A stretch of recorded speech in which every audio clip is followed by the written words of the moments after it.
नमस्कार मु doctor Debashish Sadangi senior consultant orthopaedic surgeon Bhubaneswar. आज आम कथा हबा गोटे कॉमन इश्यू हील पेन गोइठी रे दर्ज विषय रे। गोइठी रे दर्ज तळ आडे जो हुए ता कुआ जाय प्लांटार फैसाइटिस। आम गोड़ तळे गोटे लिगामेंट अछि सेटा बेसी दौड़ा दौड़ी करबा जोगुरु बेसी चला बुला करबा जोगुरु सेटा बेसी टाइट हे जाय। तेतमे सकाळ उठिले बहुत बेसी दर्ज हुए, धीरे धीरे जेमति चला बुला करा जाय पेनटा टिके टिके कमी कमी जाय।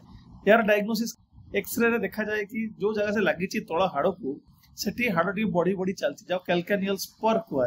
यार कारण किछि बेमारी जेमति रुमेटॉइड आर्थराइटिस, डायबिटीज, थायराइड ता जोगुरु किछि गोटा ब्लड टेस्ट भी करिकि देखि दबाटा भलो, तार ट्रीटमेंट भी कर देले भलो।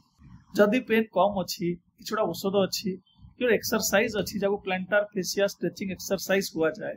नरम चप्पल, soft foot, well fitting footwear, भलो जोता साइज होबा कथा, ठीक गोड़ को फिट होबा कथा। फुटवियर मॉडिफिकेशन और जदि बेसी पेन होची गोटे कॉकटेल इंजेक्शन तो मिले किसी जगह दे दिया जाए, दे देले पेनटा। किंतु जदि ये सब कला परे भी ठीक हो नहीं, गोटे छोट सर्जरी अच्छी जो ताकू रिलीज कर दिया जाए। से जो लिगामेंट टाइट हो जाए और डैमेज हो जाए और हाड़ पड़ी ताकू आ पूरा पूरी ठीक हो जाए। नमस्कार।